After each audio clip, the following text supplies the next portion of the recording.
E na semana que vem, eu precisava, já que vocês tivessem dia 22, se não me falha a memória aqui, para que vocês façam essa postagem, né?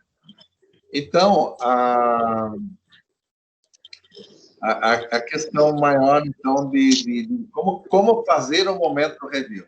Alguém de vocês já leu lá sobre o momento review, já viu os tópicos, e já tiveram alguma dúvida como fazer, do que fazer? Então, isso, nesse sentido que eu queria saber, vocês já têm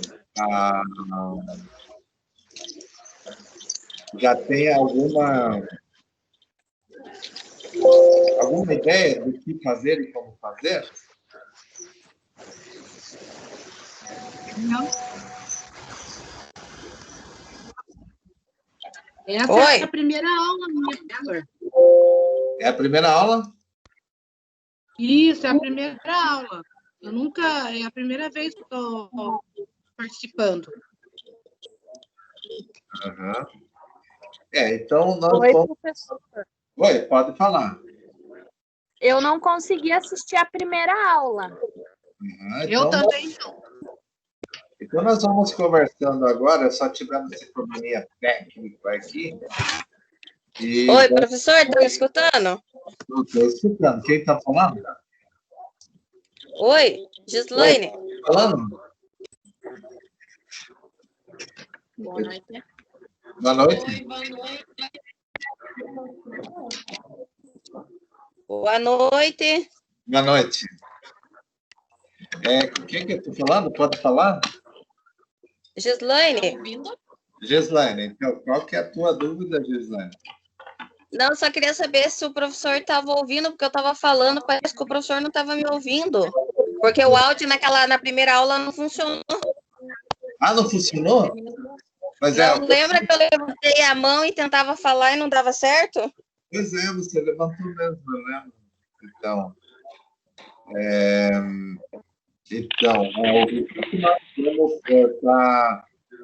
Hoje aí, qualquer dúvida aí, vocês levantem a mão que eu vou descobrir por que é, tá? Mas normalmente nós estamos conversando agora, tranquilos, né?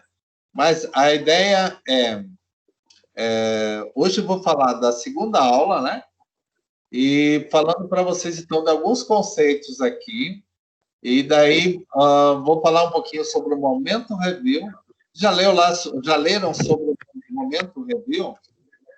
Sim. E aí, o que vocês entenderam lá? Vai ser igual foi feito no outro semestre, a gente escolhe um tópico e faz o resumo? Aqui na região nossa, nós temos essas duas possibilidades. A possibilidade de vocês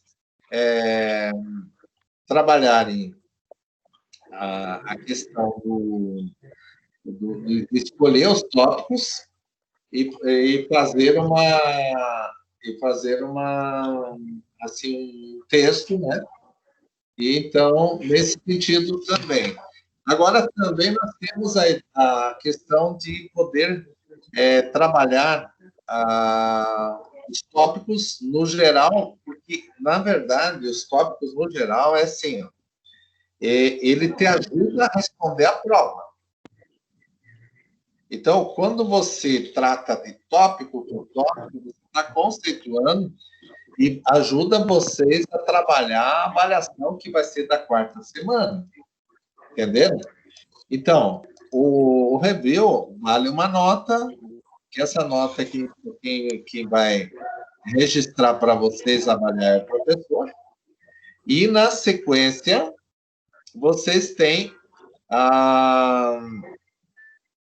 também a questão da prova, né? Que essa prova, ela é uma prova que vocês têm um tempo para fazer ela, mas só que não se preocupe, porque esse tempo se não me engano, tem que revelar mas é de 3 horas. Para fazer, se não me engano também, mas isso eu posso apurar para vocês, É para... 3 horas, pelo que eu vi naquele, tem a primeira coisa para poder fazer lá do... lá no portal mesmo, tem um que ele explica sobre isso daí, e diz que não pode sair da tela que você está fazendo a prova. Qualquer coisa que você fazer, ele diz para você que você finalizou, ele entende que você já finalizou a prova. Então, enquanto estiver fazendo a prova, não pode sair daquela tela. Isso mesmo. Quando nem minimizar a tela. Se você minimizar, o sistema vai achar que você saiu. Então, não pode, de nenhuma forma, minimizar e nem fechar, né? Então, quanto não terminar. Como se concluiu, você fechou, está tranquilo, não tem problema nenhum. Então, nesse sentido, está certo. Você já descobriu lá que nós temos que realizar exclusivamente a avaliação daquele texto. Mas, olha, o que eu vi ali que seriam 5 questões, tem 3 horas para resolver, então, muito tranquilo. Muito tranquilo, tá? Então, eu passaria para vocês, então. E essa prova, professora, a gente vai fazer no polo ou vai fazer em casa mesmo? Em casa. Em casa. Você vai fazer na sua casa abrindo seu sistema. Por isso tem que verificar também se está tudo ok, se a internet está ok. E se der algum problema, se cair a luz, ou cair a energia, ou cair mais alguma coisa, o que vocês fazem? Você realiza, então, um processo de perdeu, aí vai ter que entrar no 0800 lá e conversar no polo, o pessoal vai orientar vocês. Tá bom? Mas, então, do momento review, como vocês vão resolver ele? Eu não estou colocando aqui o texto, o meu conteúdo, que ele não está entrando, tá, gente? Mas eu vou passar pelo outro computador aqui e vou estar falando para vocês de tudo que é possível, né? Então, nesse sentido. O que é mais importante no momento review? Então, é que vocês façam um resumo. Se vocês quiserem escolher uma parte e fazer um texto, tá tudo bem. O texto tem de ser uma redação de, no mínimo, 20 linhas, uma página, ter a identificação na primeira página, na segunda página, fazer uma parte introdutória, um desenvolvimento, não precisa nem escrever introdução, desenvolvimento, mas fazer uma parte introdutória, um desenvolvimento e também a questão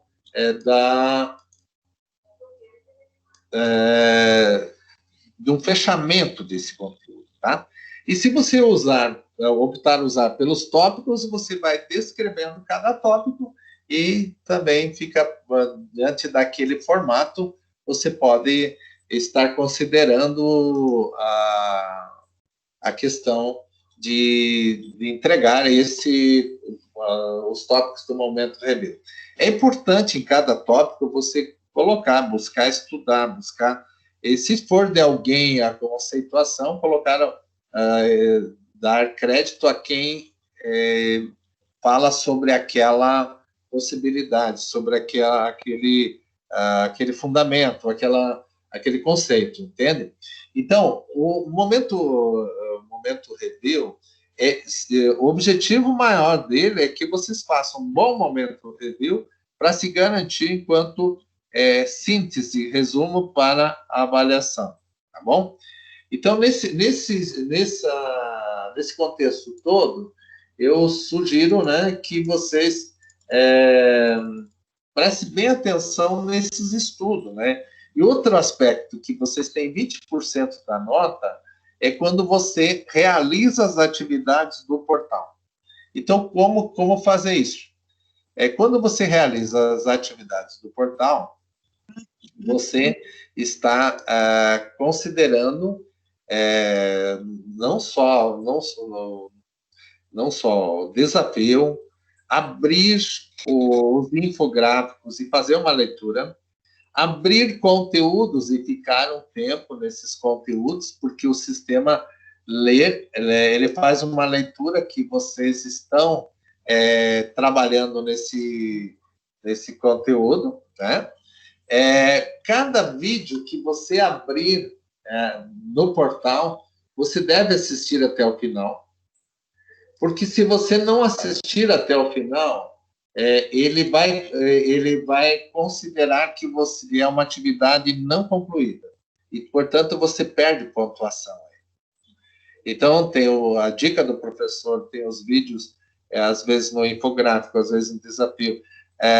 Os exercícios, você tem 3 oportunidades de resolver ele, então você abre, você trabalha ele, e você não pode fechar, que se uma vez fechado, você daí, fica difícil você reutilizar ele, né? Então, em todo momento, você deve estar preocupada em fazer as atividades do portal no sentido de concluir eles, tá bom? Então, nós estamos colocando para vocês aqui que entrou um outro conteúdo aqui meu, mas no sentido de que vocês têm a oportunidade de fazer todas as atividades do portal sem aquela preocupação de abrir e fechar, não. Você vai tranquilo, realiza, né, com tranquilidade. Eu estou abrindo aqui um outro arquivo aqui, não vou poder fazer isso aqui, quero ver. Então, mais uma questão. Momento review. O dia da postagem... Oi? Esse momento, como que é momento review? Isso. Ele está lá? Você está abrindo a disciplina lá? Eu sou bem sincera, tô o primeiro dia aqui, eu não tô me encontrando, na verdade. É a primeira vez que eu faço assim online, sabe? Tipo assim, aula de faculdade, né? Eu tô fazendo online, mas é um magistério. Então, o que mais você queria que alguém mais tem alguma dúvida nesse sentido que eu vou estar falando agora? Deixa eu colocar aqui, então. Ou você não abriu o momento review. Você está com o computador e você não está conseguindo abrir agora? Eu não tô com computador, na verdade, professor. Eu tô com celular. Ah, tá. No celular você não consegue abrir, né? Por enquanto, não. Então, tá. Eu vou estar dizendo para vocês, então. Momento review, quando você foi abrir lá na disciplina... Como é que é o nome da disciplina mesmo?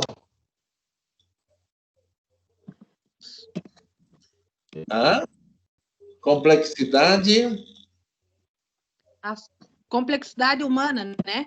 Isso. Então, vocês estão nessa disciplina. Você vai lá, ela vai estar lá no ícone lá, chamado disciplina de... Aí você abre, você tem lá o plano, você tem... E lá no início você tem o chamado momento review. Então, esse momento review, vocês vão poder fazer o trabalho de vocês, escolhendo ali alguns tópicos ou fazendo de todos, tá? Quando eu falo assim, fazer de todos, no sentido o mais importante é estudar para a avaliação. Claro, é um momento que você vai poder estudar a avaliação. Agora, quando você está respondendo, você está estudando, né? Você está pesquisando, você está buscando. Então, por isso, ele vai ter mais ou menos 20 tópicos lá. Tópicos e subtópicos. A maioria tópicos do momento review. Quem faz esses tópicos, imagina que cada tópico tem a ver com alguma coisa que vai ser questionada na avaliação do texto. Tá bom? Então, nesse sentido, por isso que você estaria estudando, mais uma vez, revendo esse review, revendo o conteúdo, revendo toda a organização desses tópicos e subtópicos, conceituar, saber o que você está vamos dizer assim, vendo, né, o que você está entendendo dessa complexidade humana, né, dessa disciplina, e mais do que isso, você estaria estudando para responder questões também, né? E isso é que importa, né, nesse momento. Mas, ainda assim, você pode escolher um tópico e desenvolver um texto. Se você quiser fazer o geral, você faz, tá bom? E vão abrir lá, e na semana que vem ainda nós vamos ter aula quarta-feira, né, que vai ser hoje é 12 mais 7, 19. O dia de postagem, para mim, que é 22. Então, vocês têm a oportunidade ainda de fazer umas perguntas para a gente na próxima quarta-feira, se ainda você não fechou. E daí aí eu vou estar falando, você nunca postou nenhum trabalho? Eu vou estar orientando. Para quem nunca postou, eu vou estar orientando como postar, tá bom? Tudo bem. Agora, voltando a falar sobre a nossa disciplina de hoje, né? Todo esse momento aí, a gente vai falando sobre a disciplina de hoje, que é a complexidade humana, e nessa perspectiva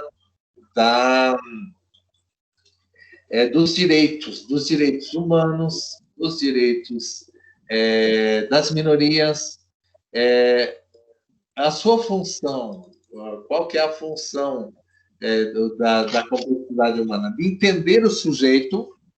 Quem é o sujeito? Um sujeito de direito, um sujeito, pessoas de direito, né? E por isso estaremos estudando que, nesse aspecto da humanidade, eu falava agora há pouco que alguns tiveram mais direito do que os outros. E vamos falar aqui no Brasil a questão da escravidão, a questão da primeira, do Brasil colônia. No Brasil colônia chegaram aqui os brancos portugueses, né? E ao chegar aqui no Brasil, eles fizeram uma tentativa de escravizar os índios, não deu certo. Passado algum tempo, já no Brasil Império, né? No Brasil colônia, Brasil Império, houve essa busca. Os europeus brancos não gostavam de botar a mão na massa, de fazer o trabalho pesado. E aí o que aconteceu? Começaram a buscar um segmento social que cuidasse da mão de obra, que foi a mão de obra escrava no Brasil, que se fala, a história demonstra que foram mais de 5 milhões de escravos que vieram para o Brasil, naqueles navios, de forma muito precária, pessoas morrendo de falta de alimentação, remédios, etc. E tal. Então, um tempo muito, vamos dizer, sombrio para o Brasil, né, e para o mundo, que se serviu dos escravos e da escravidão, né? Então, isso também, por isso que se fala muito hoje dos direitos em função das cotas para negros e tal. E as pessoas dizem, mas os direitos para eles são... por que colocar dessa forma? Na verdade, a lei de hoje tenta ser compensatória, porque os seus ancestrais negros, sofreram a escravidão e não deixaram grandes estruturas, vamos dizer, econômicas de heranças, etc. e tal, e por isso que essas comunidades ainda continuam com as dificuldades econômicas, com as dificuldades sociais, com as dificuldades de acesso na educação e outros direitos no Brasil, né? Então, como eu estava falando para vocês, a questão do gênero é uma questão. A questão do movimento racial é outra questão. E, enfim, nós estamos falando de todos os movimentos, de todos os aspectos da lei. E os direitos humanos que surgiram em 1948, eles vão exatamente no pós-guerra, que a guerra é de 40 a 45, e o mundo está devastado pela Segunda Guerra Mundial. Na Alemanha, o nazismo exterminou quase os judeus, né? Não exterminou, mas matando mais de 6 milhões de judeus. Então, o mundo estava muito frágil em relação a direitos. Se um movimento de um país faz uma guerra de proporções de uma guerra mundial, e que todo mundo tem que reunir para retirar essa ideia de que alguém tem mais direito do que os outros.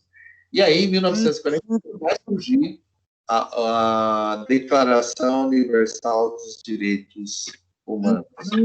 Nesse sentido, então, nós estamos falando que a humanidade precisava restabelecer a ordem do direito, e ao estabelecer um novo protocolo, né, novas,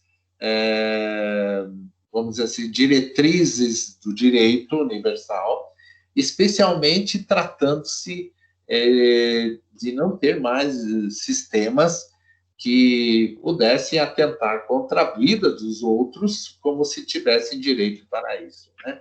Então, os temas abordados aí, em função do sujeito, nós utilizamos aqui a identidade de gênero, que são temas abordados como os estereótipos, os quadros de identidades. A partir desses estudos todos, foi reforçado também na educação que é preciso pensar o sujeito como um sujeito de direito, né, claro, mas também um sujeito que precisa ser pensado no sentido de que ele tenha a sua personalidade desenvolvida, a sua personalidade orientada e não tendenciada, e por isso que a cultura contemporânea, a cultura de hoje, ela é uma cultura que busca a liberdade, mas, porém, o direito individual do sujeito deve ser sempre respeitado. Então, quando as pessoas pensam em estereótipos, hoje, no papel sexual, na sociedade, quando pensamos no racismo, pensamos nas minorias, pensa-se hoje, como eu falei na aula passada sobre a violência em relação à mulher, que tem a Lei Maria da Penha hoje, você tem o Estatuto da Criança e Adolescente, você tem o Estatuto do Idoso, você tem os direitos civis, e, enfim, nós temos uma Constituição de 88 que trata dessas possibilidades de modo geral. E as leis complementares, ou as leis de emendas constitucional, que vão estabelecendo uma certa hierarquia do direito, e é claro que aí você tem a possibilidade de estar estudando tudo isso em relação ao sujeito e a sua conduta e a sua construção de personalidade hoje. A questão do gênero que se estuda hoje, todo mundo diz, mas isso é algo que a escola não deveria estar tratando. A escola trata do sujeito. O sujeito merece ser entendido. E como a escola tem seu papel de educação, orientação, etc. e tal, mas nunca de tendenciar uma possibilidade única. Então, o sentido da escola é conhecer. O conhecimento é a base de tudo. E a questão da personalidade, ela envolve aspectos como o psicológico de um sujeito é a sua construção da personalidade. Envolve o biológico, né? O biológico é aquilo que nós somos quando nascemos, né? O psicológico já é a outra parte de construção das etapas do desenvolvimento humano, segundo Piaget e segundo tantos outros autores. Mas, basicamente, nós estamos pensando num sujeito integral, sujeito psicológico, biológico, psicológico, até filosófico, político, social, e um sujeito que também vive numa sociedade que também tem base econômica, porque ele não vive do vento. Então, nesse sentido todo, o comportamento sexual de alguém, da sua sexualidade, a questão do gênero, do estudo, e tudo isso está contemplado nesse tempo do direito em pensar que o sujeito é biológico, como nasceu, né? Ele tem seu gênero, ele precisa ser respeitado nas condições na sua vida, no seu processo de crescimento, da personalidade, de desenvolvimento, enfim, é nesse sentido que vamos estar falando do sujeito, né? E nas identidades do gênero, nós estaríamos pensando do comportamento humano, da questão desde o nascimento, do acompanhamento. Quando uma criança vai para a creche, o que os professores fazem? É ver se ele está se desenvolvendo, se ele tem, se ele ou ela tem as características da etapa, da idade, do tempo. E, nesse sentido, o papel de cada um, de cada professor, é nessa visão do conhecimento, entender a personalidade, entender os processos de crescimento, de desenvolvimento, e a sua relação social com o outro, e a questão da aprendizagem, especialmente da aprendizagem. Porque muitas crianças, às vezes, elas vão estar sendo orientadas, organizadas desde a creche, porque lá na creche nós temos dois aspectos fundamentais. O do cuidar. Cuidar significa o quê?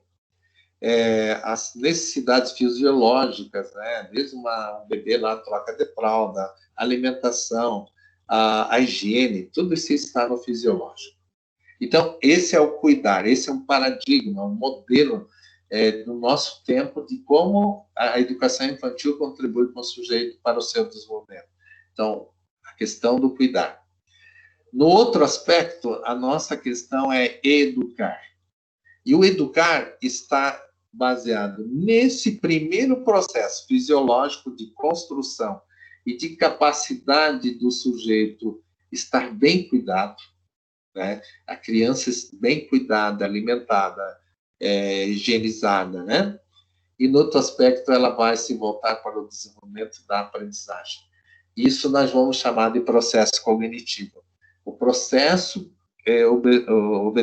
observando a cada etapa do desenvolvimento, desde a primeira etapa, né, que a criança vai começar a ter a sua interação com o meio social, com o outro, com o ambiente, etc. E tal. Nessa convenção social que a criança vai desenvolvendo, a educação infantil é fundamental na socialização. Ela vai dar condições para que a criança seja um sujeito com capacidade integral. Então, aí estaríamos nós na busca de diferenciar as situações de tratar a criança nas suas diferenças. Então, o sexo é determinante na questão biológica. Então, nós vamos receber meninas e meninos. E eles têm um registro. Então, a história deles vem por conta dessa sexualidade, do sexo biológico do nascimento, né? E aí, para tanto, nesse tratamento desde o nascimento, historicamente, eles vão passar a ser indivíduos com uma vida baseada nesse biológico. Já a sexualidade é da ordem do indivíduo, diz respeito a outro tempo em que as pessoas vão ser consideradas a essência do ser humano individual, núcleo e identidade pessoal, nesse sentido, para a questão do corpo, que já estaria lá na puberdade do sujeito, que são etapas e que transcende a educação infantil e a educação inicial dos anos iniciais. Então, aí se fala que, os autores falam aqui, principalmente o Scott, em 1990, que o gênero, o indivíduo se expressa no mundo e essa expressão perpassa seu corpo e seus desejos. Então, isso é da característica humana que a sua sexualidade possa, em algum tempo das etapas do desenvolvimento, colocada lá para a puberdade, adolescência e puberdade, e que vai estar se desenvolvendo. Para isso é importante nós estarmos estudando, né? Não se fala mais numa cultura em que a mulher só cuidava da casa. Hoje se fala que as mulheres vão trabalhar fora de suas casas. Elas vão ganhar seus salários. Os homens, que os homens podem estar também cuidando de filhos e fazendo tarefas também, muitas vezes homens que são pessoas que constituem aí o seu trabalho também ajudar nessas tarefas. E aí nós vamos estar falando das questões homoafetivas, né, que o nosso estudo aqui remete, né, que são os direitos. Aí já fala-se de toda a questão dessa questão afetiva dos direitos no Código Civil brasileiro, onde que a sociedade aí tem demandas e que nós, a partir do estudo da diversidade, vamos estar nos atendo àquilo que deve ser feito na escola. O papel de introduzir na personalidade humana sempre do respeito ao sujeito, de respeito ao ser humano, de respeito às suas escolhas, às suas diferenças, e aí vamos estar colocando de modo geral, sem distinção, né? Os movimentos sociais, por meio eles vêm se articulando, as lutas políticas vão se articulando no sentido de conquistar seus direitos. Vocês acham que a lei, por exemplo, a Lei Maria da Penha, a Lei Maria da Penha é um direito social, um movimento social, a partir daquela senhora que sofreu violência, que foi parar numa cadeira de roda, tal brutal foi a Dona Maria da Penha, que deu origem a essa lei. Aí você diz, mas muitas vezes a lei, alguém se aproveita da lei, denuncia e diz que, porque hoje, se você pensar, a lei, o processo se dá por ofensa verbal também. Não precisa só vias de fato, mas é um direito do movimento social que surgiu por uma necessidade real de uma sociedade que precisava equilibrar as relações. E como que se equilibra uma relação difícil de se equilibrar? Coibindo através do direito ou impondo uma lei que vai, vamos dizer assim, impedir que se repita essa situação de violência. Então, aí um bom exemplo é a lei. Então, a condição da mulher na sociedade, segundo Pinto, 2013, ele destaca 3 momentos: a articulação na luta contra a discriminação, especialmente no Brasil, a luta pelo voto, a luta pelos direitos políticos para ser candidata, né, que isso vai surgir nos anos 90, né, a discussão sobre a sexualidade e as relações de poder, e os processos de institucionalização da discussão de diferenças, né, intragênero e processo de redemocratização.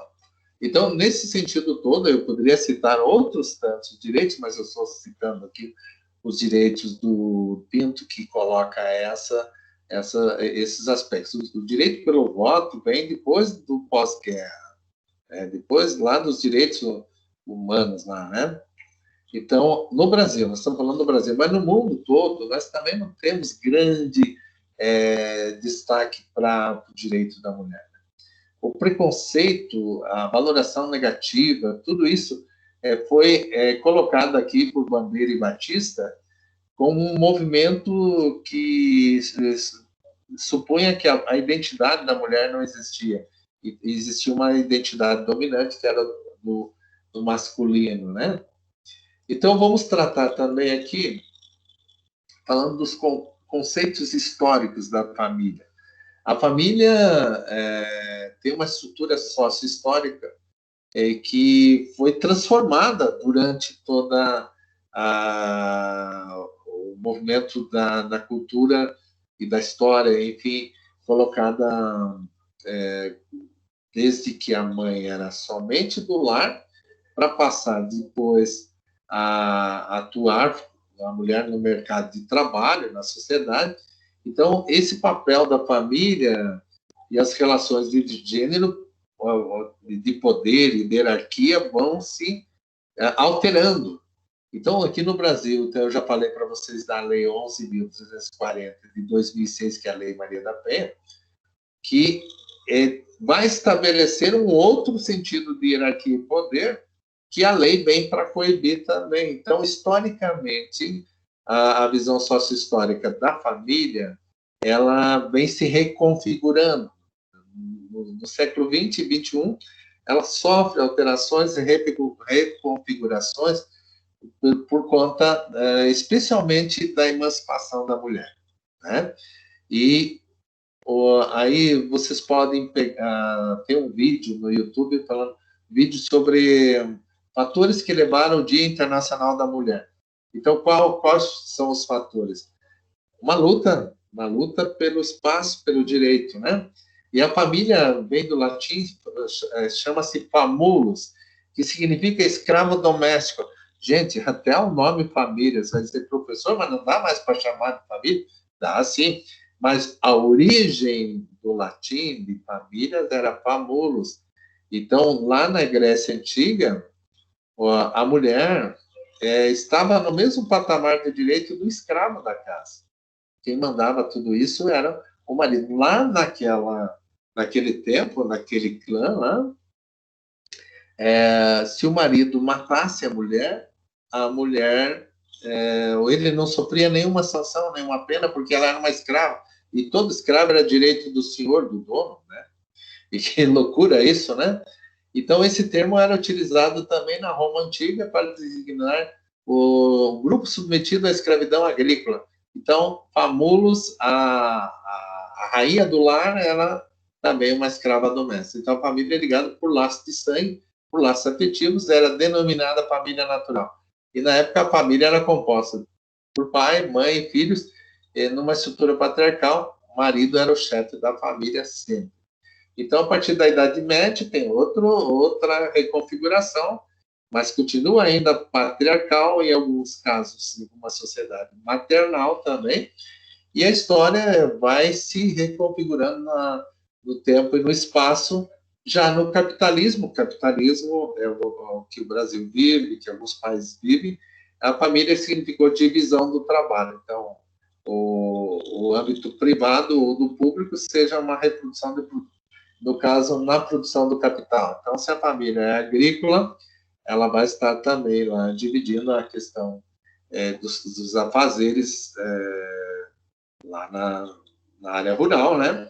Mas se ela está com relação dos centros, né?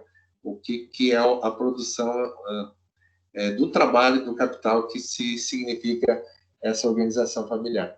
A família não é só por laço sanguíneo, e sim relacionamentos afetivos que estabelecem um determinado grupo. Hoje já tem essa configuração de família.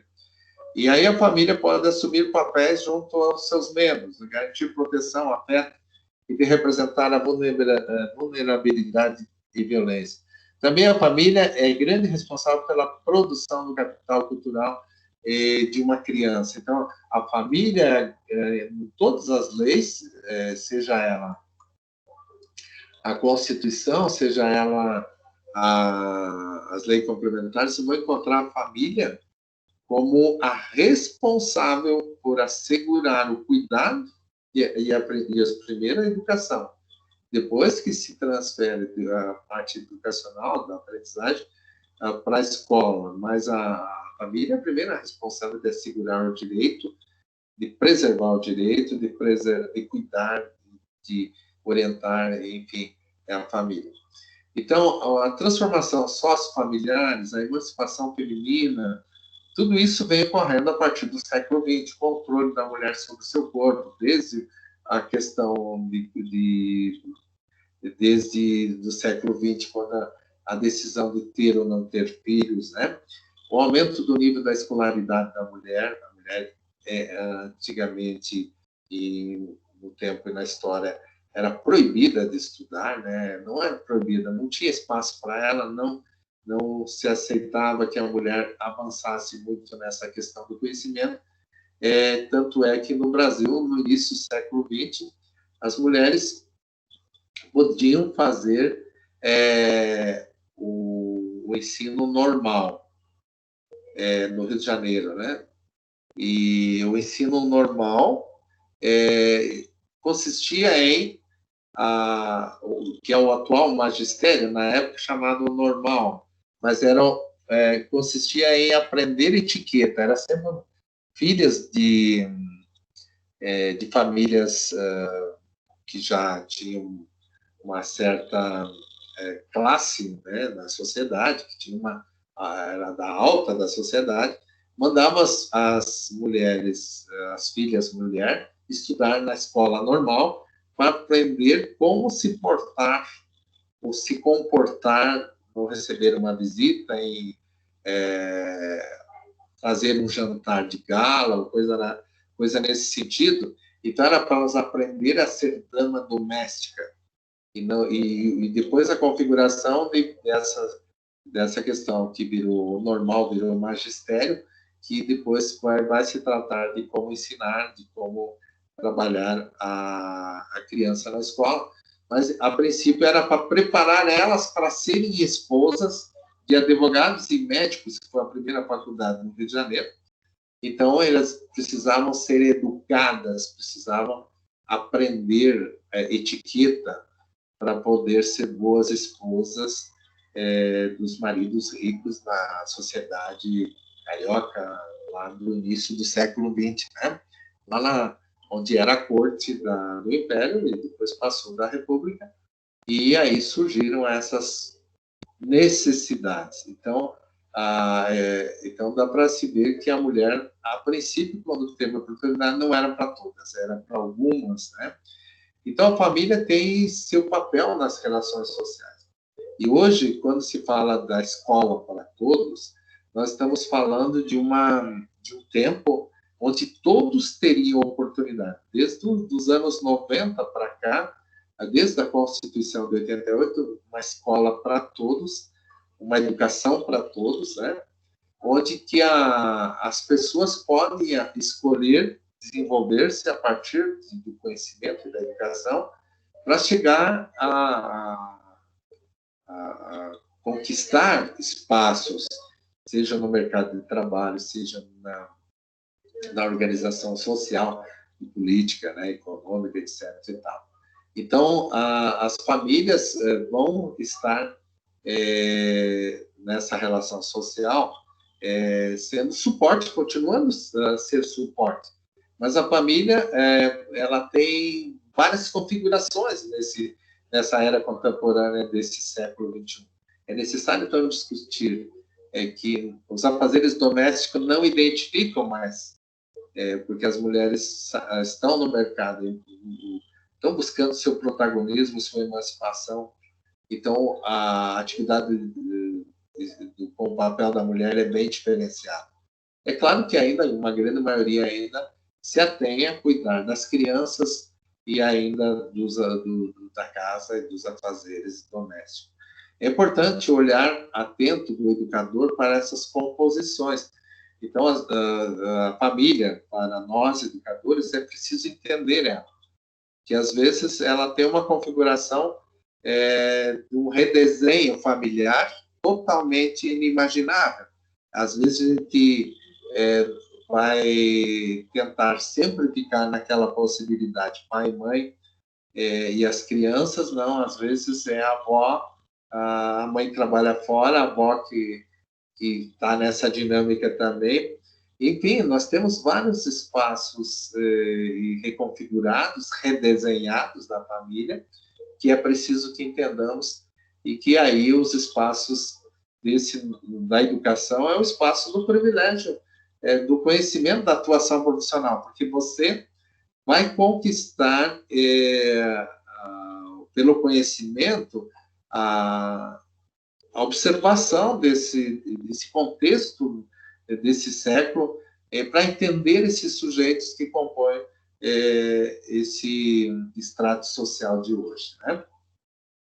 Importante também estar colocando que os temas que se observam, né? Por exemplo, eu estava falando do sujeito, corpo, formas de subjetivação. O que são formas de subjetivação? Quando fala assim da sexualidade, do sexo biológico, sexualidade, um movimento que a pessoa se reconhece durante a vida. E quando se coloca nesse sentido, a subjetivação. Por que eu falo a palavra subjetivação? Essa palavra tem a ver, sabe, com a subjetivação é um indicativo de cada sujeito. Cada sujeito é único, cada sujeito se compõe unicamente no seu formato idiosincrático. O que essa palavra quer dizer? De indivíduo, de único. Se você imaginar que o poder divino, eu diria que o poder divino colocou pessoas no mundo, uma humanidade de 7 bilhões nesse planeta Terra, e cada indivíduo é único, tem sua subjetivação, tem seu DNA, é claro, mas sua subjetivação. Cada sujeito tem seu pensar, seu agir, sua forma subjetiva nessa perspectiva de ser e de existir. Então, aí nós vamos estar imaginando que o que não pode passar lá na escola despercebido é que o sujeito não é superficial, que seu corpo não é cultura do consumo, que a sua vida tem relação com algo mais, não só com o existir superficial. O sujeito tem uma importância, tem um significado, merece ter seu empoderamento, seu protagonismo.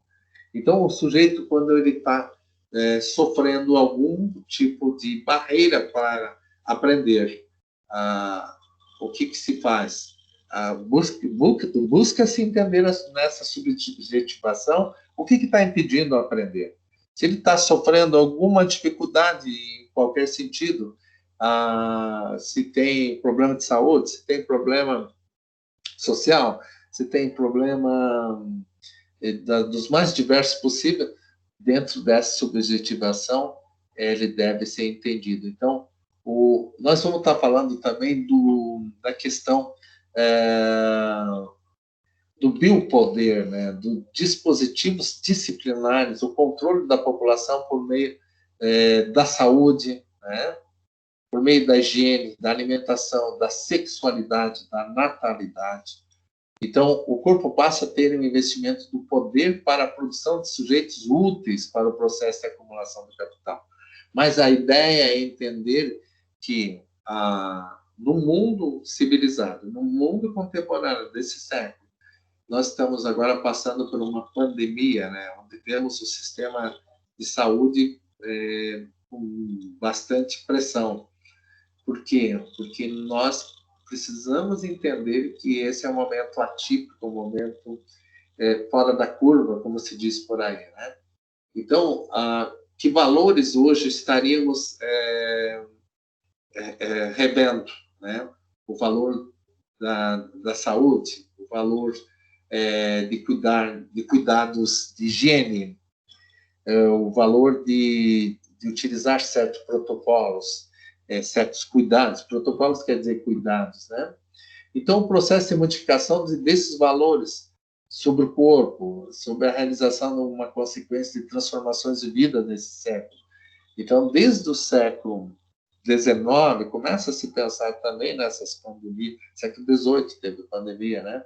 Então, hoje se trata o recém-nascido, como que se trata? Ele tem um pré-natal, ele tem um nascimento esperado, ele tem um sistema público público já consegue ajudar bastante nessa perspectiva de cuidar do sujeito antes de nascer e ao nascer e depois que nasce, né?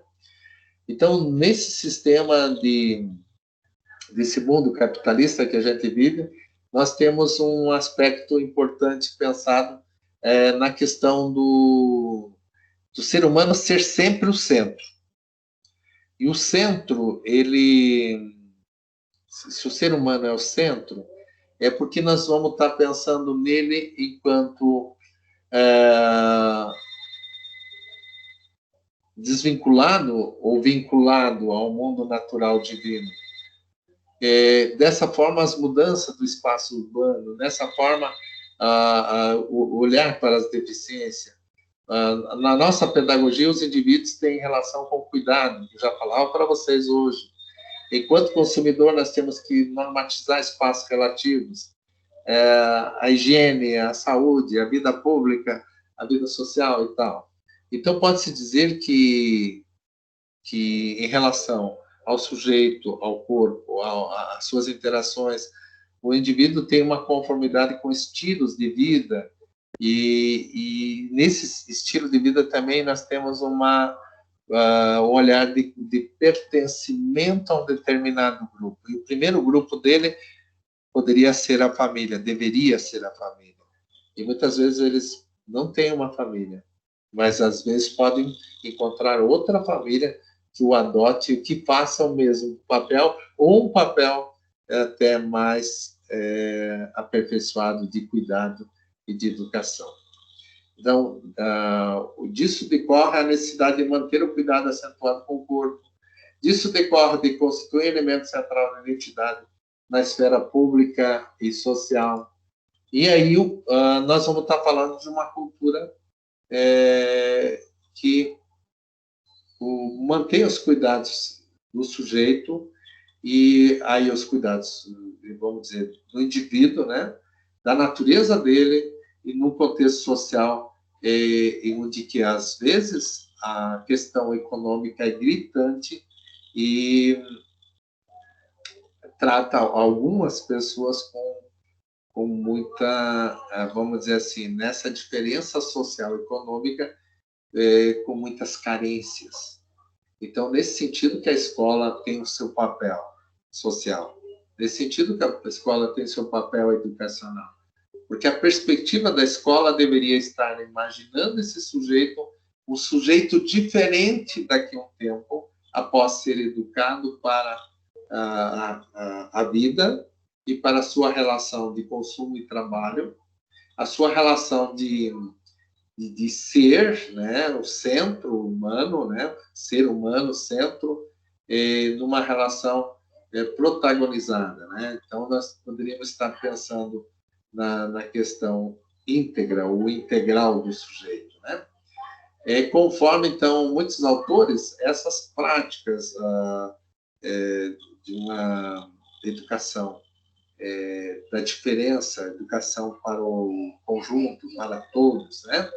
Mas que tem um olhar para o indivíduo que estaria sendo respeitado nos seus valores, nas suas diferenças, e especialmente no seu caráter subjetivo, no seu caráter subjetivante.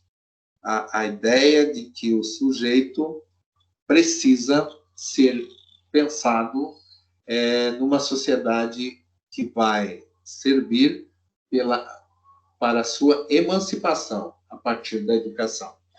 Então, a ideia de pensar nas minorias sociais, pensando nessa retirada da estigmação do sujeito, né, que corresponde a um padrão deficitário, né, estigmatizar, em fazer piadas, em fazer certas brincadeiras com muitas minorias, né, o conceito de uma cultura que não é, vamos dizer assim, agregadora, mas sim trata muitas vezes membros que são diferentes por uma situação de descaso, né? Então, no conceito de cultura, é envolver o modo de vida de cada povo. Hoje nós temos cada cultura nesse país. Nós somos um país de miscigenação cultural. E cada cultura, como o índio, o negro, quilombola, aí nós separamos o Brasil por rural e urbano, entre aqueles que têm uma atitude e outros não, no sentido de quais atitudes, né? Atitudes que você tem em determinada região onde a cultura revela o seu jeito de vida.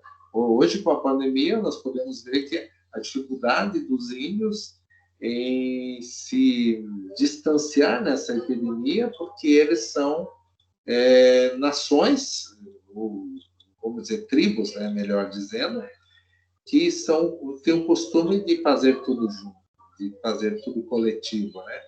E já o cidadão, o branco, negro, urbano, esse já consegue, de alguma forma, mas daí você vai pegar o transporte urbano, também a cultura do transporte urbano nossa é aglomeração. Então, nós temos uma era de estigmatização das relações, porque as comunidades mais, vamos dizer assim, socioeconômica baixa estão sofrendo muito mais com toda essa relação por não ter as possibilidades de uma sociedade urbana que tem maior condição, e nós temos periferias urbanas também sofrendo por não ter vamos dizer assim, um espaço para todas as pessoas que moram naquela residência, para ter um distanciamento de alguém que possa se infectar pelo vírus, por exemplo. Então, a divisão dessa sociedade em classe é uma visão já marxista. Marx falava sobre essa visão de que na relação de poder há um distanciamento entre aqueles que têm e aqueles que não têm, ou que têm pouca coisa. Então, por isso que o termo, vamos considerar o minoritário, as minorias, para alguns grupos e para outros que, na verdade, não são minorias, são maiorias, e estão sendo entendidas, né, como aqueles que têm direito, mas seus direitos muitas vezes não são. Eles têm direito a tudo, mas o acesso não é que é negado, é que eles não conseguem conquistar por falta de oportunidades, né? Então, aí nós temos vários tipos de violências, né, que são considerados impeditivos dos direitos, né?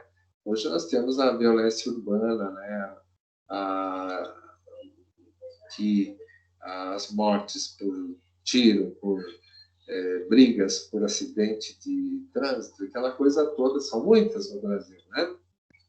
Mas também temos a violência contra povos indígenas, por exemplo, a disputa pelas terras, que são muitas, né?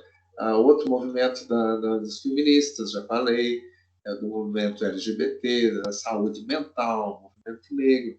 Enfim, nós vamos tendo vários movimentos no Brasil e já temos políticas públicas voltadas para alguns segmentos. Continuam ainda sendo pensadas políticas públicas para vários movimentos ainda. E o que é importante? Que não haja minoria discriminada, esquecida, pelo menos pelo direito legal, pelo direito da lei, né? Então, o Brasil precisa ser pensado nesse sentido, e não só o Brasil, a sociedade deve ser educada para a promoção da igualdade, para a promoção da equidade. O que é equidade? A igualdade é aquilo que se estabelece como um cenário ideal, mas também tem aquela questão da equidade, da oportunidade para que todos se tornem igual, né? Então, que às vezes você tem igualdade, mas não tem equidade. Você tem o direito à igualdade, mas você não está tendo equidade. O que é equidade? é ter oportunidade para ficar igual. E nem sempre você vai ser professor, mas nunca vamos ter a condição de igualdade. Porque sempre haverá pessoas que têm tudo e pessoas que têm pouco ou nada. E pessoas que medianamente têm alguma coisa. Falando pelo ter, sim. Falando pelo ser, as pessoas vão se destruindo muitas vezes por não ser também respeitada, por não ser valorizada, por não ser aceitada, ou ser aceita no espaço, na oportunidade, né? Então, nesse sentido todo. Então, pessoal, estamos falando que tivemos uma série de problemas no início aí para transmitir, eu tive que mudar de computador, não apareceu a minha imagem aí, mas eu quero dizer para vocês o seguinte, que na próxima semana eu quero que vocês já trabalhem o Momento Review, porque nesse mês de agosto eu vou estar também falando com vocês sobre a prática de vocês. Mas pode ser a semana que vem. Não quero que vocês fiquem pensando, nossa, mais uma coisa. A prática de vocês, ela vai começar em agosto e vocês vão entregar em outubro, novembro. Vocês vão fazer em outubro, vão entregar em novembro. Então, alguém está levantando a mão. Gislaine, falem. Desculpa, foi sem querer, professor, porque tinha caído a minha internet e daí voltou agora. Aí, na hora que eu coloquei, ela clicou no levantar a mão. Porque você está me ouvindo. Então, tá bom. Me diz uma coisa. Quem mais? Só tá você aí? Não, eu acho que não, acho que tem mais. Não, eu também estou aqui, professor. Ana Paula. Estou aqui também.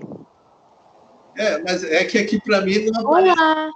Porque você... Eu também estou aqui. Deixa eu ver quantos são aqui.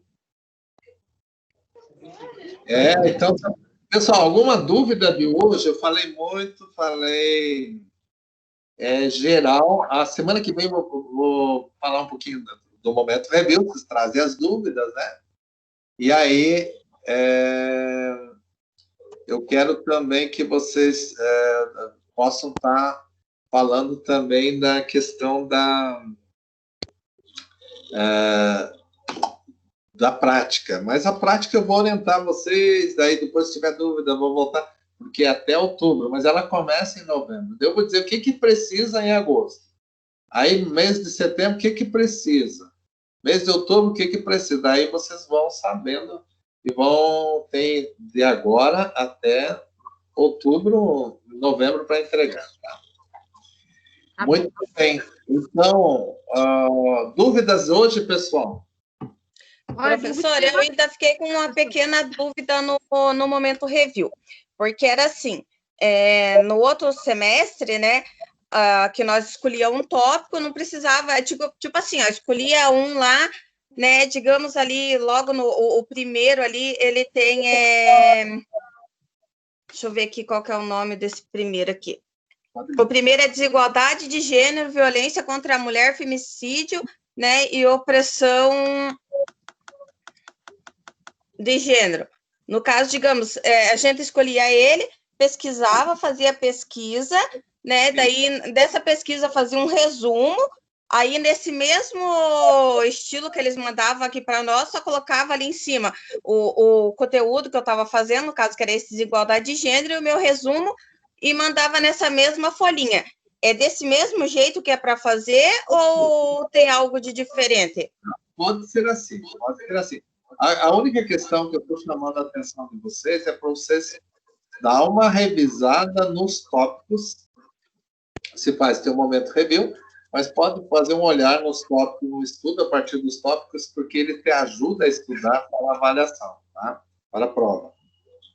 Tá bom? Escolhe um, mas na verdade tem que fazer olhar todos esses tópicos que tem aqui. Para entender que aquele que você está fazendo pode ser um conteúdo, uma questão. Então, você teria que fazer uma revisão maior, não para entregar. Para entregar, você pode estar organizando aí, como você disse, né? Mas no sentido do estudo, sim, num olhar mais amplo. tá? Ah, sim. Então, agora já deu para entender melhor. E da prática, o professor falou que vai dar mais uma explicadinha na próxima, daí isso? Isso, mas a prática é a seguinte, como ela consiste de agosto a novembro, cada mês eu vou pegar algum aspecto para vocês aí se preocupando com ela, para não deixar tudo para novembro. Se vocês deixar para novembro, pode não conseguir, pode não ficar bom, tá? E como ela vale uma única nota de 0 a 10, então é bom já ir construindo, quando chega lá é só fechar. Então, por isso que cada mês eu vou estar... Porque esse mês aí tem uma coisinha simples para vocês fazerem, mas vocês já podem fazer. Ah, tá. Eu vi que ali também tem uma carta. Essa carta tem que entregar em alguma escola ou o que é? Essa carta que vocês vão imprimir, vão escolher uma escola e vão levar para solicitar para vocês fazer essa prática lá. Ah, sim. Então, que nem eu trabalho ali no Edson Nagano, já posso levar lá para eles, no caso. Isso, essa carta. Vocês podem fazer esse trabalho em dupla. E a dupla é dupla, não pode ser trio. Ou é sozinho ou é dupla. Não pode ser dupla de 3. Não. Você mais uma ou você. Aí você leva a carta e solicita a autorização para a prática. Aí lá embaixo vai ter um espaço para preenchimento do diretor, da diretora ali, a diretor, né? E o carimbo da escola. Daí você pega essa carta e deixa arquivada, porque já foi a tua autorização. Aí o mês que vem, vai realizar uma primeira etapa lá, que eu daí vou estar dizendo em setembro. Então, o que eu ia dizer a semana que vem, eu já estou dizendo agora. É a carta. Você leva a carta, escolhe uma escola, escolhe uma colega ou colega que vai fazer com você, ou você vai fazer sozinho. Você leva a carta e pede autorização. Você imprime essa carta, coloca, preenche o nome ali e leva na escola que você escolheu. Então, essa carta é que vai garantir a tua prática, que é o primeiro estágio aí, até Aí depois eu vou estar dando as coordenadas para vocês pedir ou por online ou presencial. Aí eu vou estar dizendo para vocês. Ah, então tá. Não, é que eu já estava fazendo uma análise geral, olhando ali, porque daí também tem o PIPA, né, para ser feito. Eu falei, meu Deus do céu, tem mais esse tudo, até chegar novembro, acaba acumulando tudo daí, né? Não, mas é por isso que nós vamos trabalhar assim. Etapas, né? E a primeira etapa é agosto.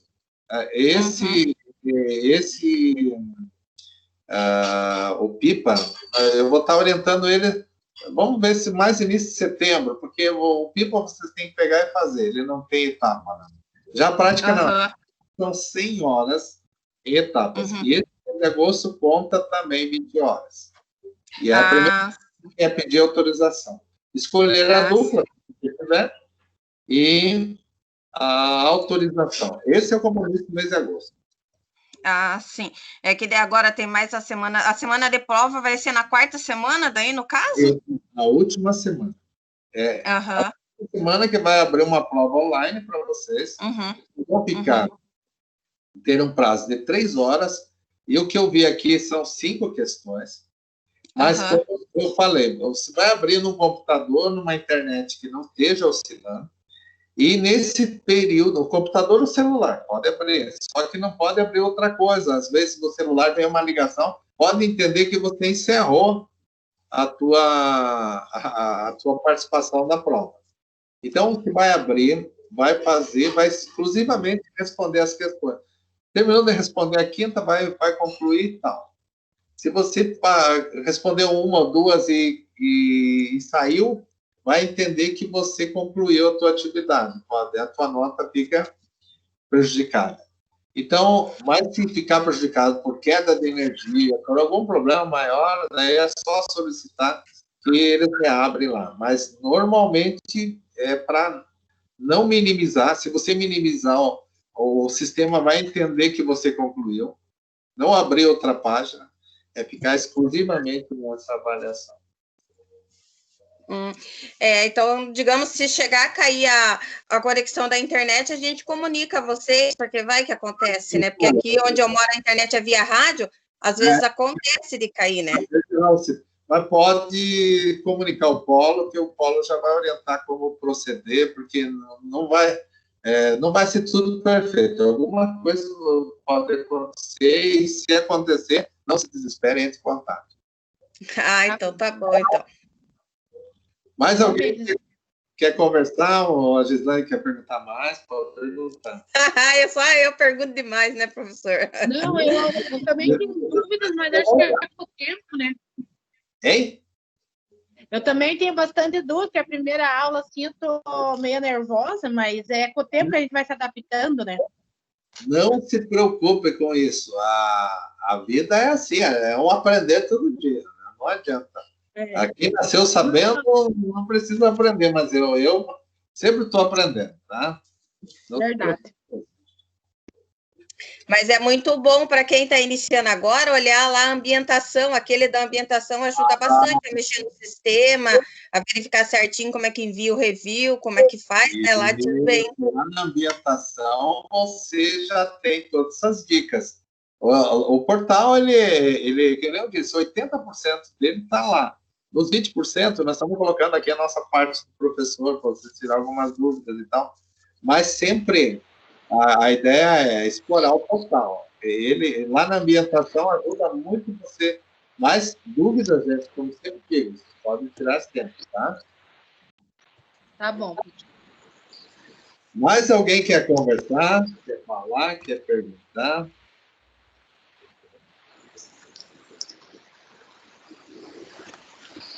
Pessoal, então, eu quero desejar para todos uma boa noite, né? E dizer para vocês que a gente está à disposição. A semana que vem nós vamos fazer um trabalho. Não vai dar problema aqui no sistema, né? Nós vamos fazer um trabalho mais puxado. Então, a questão da prática é boa, de dar o direito de repetir lá, né? De alguém que não estava hoje. E, enfim, nós vamos falar também do momento review, se alguém tiver dúvida, e do conteúdo nosso aqui, da complexidade humana, né? Certo, pessoal? Certo. Boa noite, então, para vocês. Boa noite, professor. Boa noite. Boa noite, professor. Boa noite.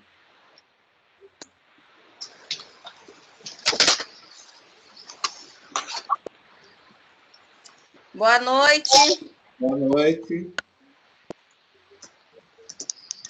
Boa noite da Jaciara aqui, já veio, Solange, céu da conversa, a Gislaine, céu da conversa. Então, tá aí, pessoal.